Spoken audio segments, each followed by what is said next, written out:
friends, enemies, people who don't really have an opinion on me, welcome. Today, I will be showing you an incredible chess game that I myself played. Yes, we're going over one of my own games because, we make fun of others, but we also have to laugh at ourselves sometimes. We have to realize, chess is all for fun. We shouldn't be taking ourselves so seriously, and I will lead the charge by laughing and making fun of one of my own games. This game was absolutely incredible. It was chaotic, it was crazy, and the game ended with one player winning with 0.6 seconds on the clock. So, how do we get there? Well, the game begins with e4. I play e5, my opponent plays f4. By the way, I am playing with the black pieces, I am rated 1671. My opponent is playing with the white pieces and is rated 1663. So this is the King's Gambit, except he goes knight f3, I go g5. Very, very normal moves right now. This is all theory. So, you might be thinking, what is happening? In these games, aren't there usually 10 blunders before the 5th move of the game somehow? Well, that is true, but this is still a 1600 ELO game. This is not going to be the same quality as the 100 and 200 ELO games. It's still going to be funny, it's still going to be crazy, but it's not going to be as chaotic. Maybe we'll only see 8 blunders in the first 5 moves. No, just kidding. But the game continues with white playing bishop c4. Very good. And I go g4 here, and he actually gives up the knight. Now, this looks kind of weird, but it's actually very good because if you take, the queen takes, and the queen can take here and threaten mate, and there's a pretty big attack on the king. Black has a small advantage, but it's really not that bad for white. White has a lot of attacking chances. So we actually get into this position, and here the best move is queen to f6, because if queen takes pawn, we just trade the queens, and we are up a piece. But here, I didn't know that. I'm not really well versed in King's Gambit theory, so I played pawn to d5, which the engine says is a blunder, because you don't actually have to deal with this threat. I did this to get the bishop out, to maybe go here, stuff like that. But what I failed to see here was that queen takes f4 still threatens mate. So if I take this bishop, I get checkmated, wall up 4 points of material and 2 pieces. Sorry. But, okay, so plays bishop takes d5 instead. The engine doesn't like it, but okay. Bishop d5, the threat still stays, so now I have to do something. Apparently, the best move is bishop g7. I don't really know why, but I go bishop d6, which the engine doesn't like here because apparently there's d4 stuff, and I don't really know. I guess it's just you have an attack, and now white is winning because maybe the bishop can take here. I'm not really sure. So bishop d6, but here he goes e5. Not the best move. The engine doesn't like it. I think the engine holds us to a higher standard because we're 1600 and not 200, but e5, not good. Bishop takes e5, best move, but now there's rook e1. And what does this move do? Well, now the bishop cannot move, and the bishop is under attack. So let's say if you defend the bishop, there's d4 attacking the bishop, and white wins the bishop, still has an attack, and has a small advantage. But instead of that, white, for some reason, plays e5, and misses the idea and goes c3, and now I'm winning. I play bishop back to d6, and now he goes d4, and I go knight e7. Okay, we're just developing our pieces. And here, I don't really know what happens, but for some, look, you can take here, right? But for some reason, white takes here and sacrifices the bishop. I mean, the engine doesn't hate it, but now he's just down 2 pieces. And of course there's bishop takes f4, which is the best move attacking the king. But actually, you can take this. Yes, even though you have a check here. You can just go knight f5, bishop f5. That's what the engine wants. But even king back to e8 and you're fine. There's queen f7 here with king d7, and there's no mate. You're actually safe. So bishop takes f4.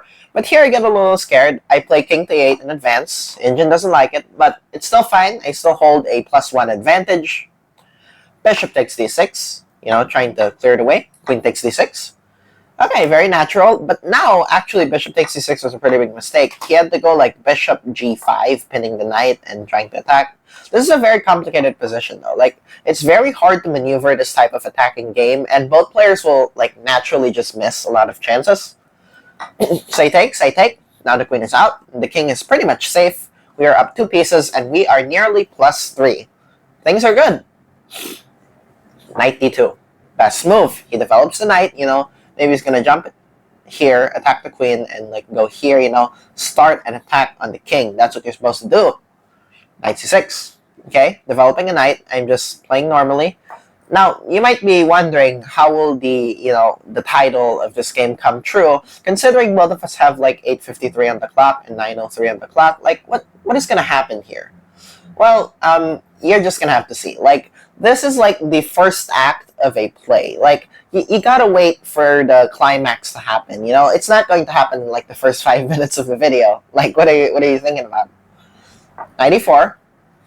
And now the best move here is queen h6 or queen g6. I don't really know why, but I went queen e6 here, which is apparently a big mistake, because now there's like d5, and if knight takes d5, there's like queen h5. I don't really know. Like, it's so complicated. Like, I just don't understand. But he goes rook e1, trying to line up the knight with the queen. Very good. Now I have to play queen g6 now. Like, doing this, I guess, like, it wasted some time, which is why it's not that good. I'm not really sure. I'm no chess expert myself. In fact, I am the one playing black, So knight c5. Apparently, this is somehow a pretty big mistake. And now you have to play like b6 or bishop g4 or like queen g7. I'm not really sure, but bishop g4, queen f4, b6. The problem with playing b6 now is that, like, apparently if you play b6 here, if the knight goes to a6, oh yeah, like the knight goes to a6 and gets taken. But by doing this, now b6, and the knight goes to a6 and kind of sneaks in, I go rook c8, trying to defend the pawn. But, as you will notice, 2 things attack this pawn. So he plays knight takes c7 check, which turns out to be a huge mistake, as I go king to d7, attacking the knight. Now the knight has to jump back, and now I play the best move, rook f8, attacking the queen. The queen can take, and then the rook takes, and then the rook takes, but it's a queen for 2 rooks, and there's no attack, so he has to move the queen, and now I trade the rook. Now it is a +5 position, because remember, I am still up 2 pieces, and now I have traded the rook.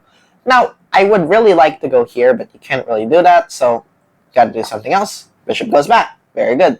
Maybe rook g8, attacking here. I mean, the queen defends, but, just start an attack on the king. b3.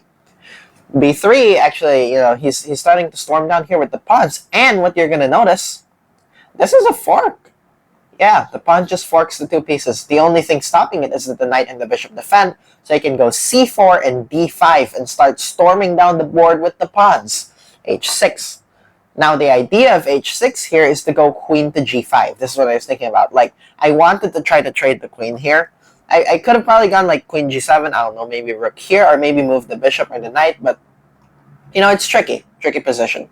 c4, and now I go queen g5. I still follow through with the plan. Now, the idea of this is that after queen takes, pawn takes in d5, like, after you go here, here, here, you're still up, like, a piece, and he has 1 pawn, like this pawn, but it's still a very winning position, because, you're just up 2 points of material. So, in fact, losing a piece to simplify and trade the queens is not so bad here. So queen g5, and correctly, he avoids the trade. Very good. Now, I have to stop the fork, but here I play queen e3 check. Now, queen e3 check sadly does not win this, because the knight and the queen do attack, but the knight and the queen do defend. If this knight was not there, like if I could play a6, but the problem is, like, after the king moves, let's say I played a6 here, that'd be a pretty bad move, because d5. Now, I mean, the engine doesn't seem to hate it, but, like, if you take here and you take here, like, it's pretty scary. Like, the queen could attack, but, I mean, somehow you're safe, but in the actual game, like, this type of thing is very hard to see. So king h1, and I just move the bishop back. d5 attacking the pawn. And now, you have to go like knight to e5 here. This is apparently the best move. I guess you're defending. Like, you are like defending here, so like the queen can give a check. You know, you're stopping the infiltration. But here, I played knight to b4, and the second plot twist of this game has happened as white comes in with the best move, queen to g4 check. Now, at this point, you will notice that, look at the time, by the way. Like, throughout this game, 5:54, 4:25, 3:48, I'm spending a lot of time here thinking about my moves, calculating. And at this point, my opponent has 5:47, while I only have 2:37 on the clock. So, you know, he has a really big time advantage. And, you know, you're starting to see how the title comes through. True, you know, like, yeah, you know, it's going to happen. Trust me. King e8, d6. Now, the reason queen g4 was so threatening was because, like, look, if the king moves to here, rook f8 is mate, and if the king moves here, there is knight d6 check and you win the rook. But here he went pawn to d6 trying to attack the knight, and now it's actually equal if and only if you play bishop e6. I don't know why, and here I play queen e6, which is apparently a blunder because there's queen to g7, but he goes back. Pretty good. He doesn't want to trade the queen. Now I move my knight. But here, the problem with moving the knight here is that now there's knight c7 check. And you have to sack, and this pawn is going to queen. But it goes rook e1. Because, you know, look, the queen has always been on the same file as the king. I didn't notice that for quite a while. But now the rook pins. So I have to block with the knight. And now he finds knight c7 check. I have to sack my rook because, you know, this is a 4. But here, there's a very clever tactic here. Look. The pawn is going to queen. The queen is the only thing stopping it. So what you can do is to, like, it's like, look, I played like knight back to c6, right, to defend the knight. But the tactic here is that even if you defend the knight, it doesn't matter because you can actually take. If the queen takes, you make a queen. And if the knight takes this, and you still make a queen, and you're totally winning. So you can actually sack the rook here. Like, even though this is the best move, you're pretty much dead. This is totally lost. But here, he plays b4 and gives up a big chunk of the advantage. It is now only, like, +1. So I go queen d7, attacking this. Queen h5 check, bishop f7, queen h6, queen c7. Okay. So I'm up 1 point of material. I have 3 pieces for a rook. But he can go b5 and kick out this knight and win this knight. So he does, knight e7. And now, the reason this knight is free, like, look, the rook is attacking, right? The queen defends, so it's not. But there is queen h8 check, forking. And apparently I have to go king d7 here. But here I block with the knight. And now rook e5 comes with check. And by the way, look at my clock. From, like, here, my time is just slowly running out. Look, it has just been running out and out and out and out. And here, I only have 42 seconds on the clock. And my opponent has 3 minutes and 20 seconds. That is nearly a 3-minute advantage. That is like 2 minutes and 38 seconds. It is a massive time advantage. But you see the title. You realize I have a queen. You realize I might be able to take this. And this king. Not very safe. White has been attacking my unsafe king. But, you know, this is pretty dangerous. Could get back rank mated. Huh? You're starting to see what might be happening here. King f8, rook e1, and apparently rook e1 is a mistake because you have to go like rook to e4 here to defend the pawn. I don't really get it because like bishop takes c4 is still a move, but apparently by going here now there's queen c4, which is somehow better. I don't really get it. I guess because like the queen attacks these pawns and you might be able to make a comeback. But look, 040, 038. I am playing these moves super quickly, but still, let's say I spend 1 to 2 seconds per move, he can pretty easily wear me out here. Because, like, even though it's almost equal, this is a pretty strong position for him. A lot of threats. Queen e5, teaming up, you know, going for maybe queen e8 check. Now, apparently, it's not even that scary because you can go queen takes a2 here, which is the best move. Because if you give this check, the king just runs, and somehow it's, like, still equal. But it's very scary, so I go queen to c8 here to defend the threat. And, you know, maybe go, like, not like queen e8, but maybe like queen d7 and like queen e7 and the knight defends and we try to trade. Actually, you can't go queen e8 because, yeah, I'm just dumb. So bishop f1, rook f1. I'm going to say the bishop defends e8 so the queen can go here and mix the thoughts. So queen d7. Now, I could have just gone queen e8 here, by the way. The king defends it, but I didn't notice it. And by the way, look, 0.38, 17 seconds. For some reason, I just got so scared here. I just started panicking, and like I burned nearly half my time on this move. Oh my goodness, Queen D7. I have 15 seconds left against 2 minutes. How am I going to save this? It's H4. Now, if you were to ask me what the point of H4 was, I would not be able to tell you. Like, he spent like 223, 204. Maybe it was just preventing back rank mate, but like it's kind of weird. Like I feel like I would go for the attack on the king here, but apparently he just wants to safeguard it. Okay, so now what do? I can't really back rank mate him. I have 15 seconds on the clock to 2 minutes. I mean, this is helpless. And here I like add insult to injury and go queen e8, trying to trade the queens. I could have gone queen e7 here, very sneaky, trying to attack the pawn. He might have declined the trade and like let's say gone here. Or not even there, that defends the pawn. Like, this is just how hopeless the position is. Like, even when I do a trick, it doesn't really work. You might be able to go here, now queen h4, and where's my mouse doing? Oh my goodness, that was really terrible. Okay, but now queen f5 and like queen h4. And in fact, it's actually a draw, because like king g1, queen d4, and like rook f2, queen a, oh my goodness, what is my mouse doing?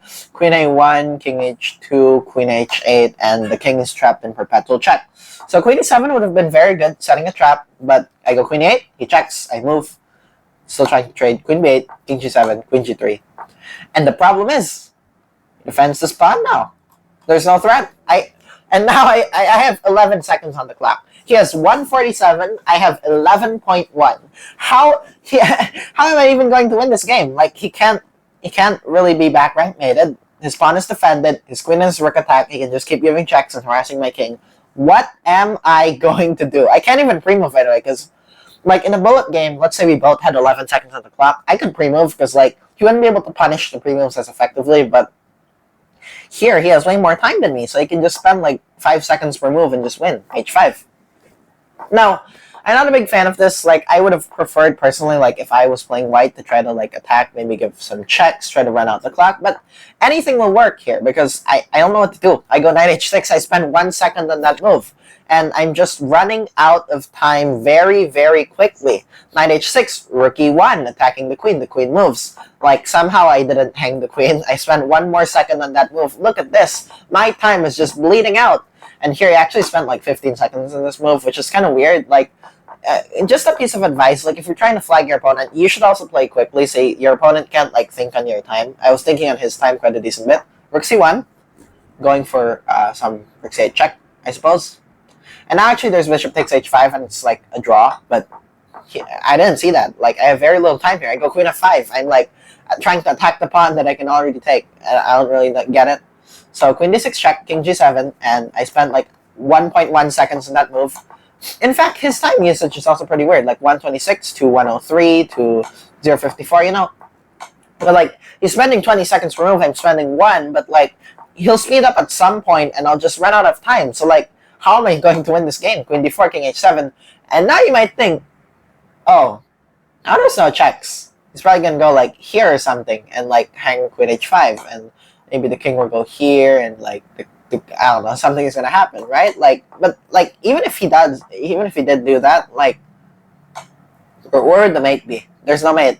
I mean, it's a draw, but like the draw is like queen b5, which takes up time. Like he could even sack here and like it'll be losing, but like he could just give some checks and like I don't really know. I think I would just flag. It's like anything is winning here. He goes queen h4 even, and he defends the pawn now. Now, actually, you can play like knight g4 or something to start an attack, but I didn't see that. I have 5 seconds on the clock.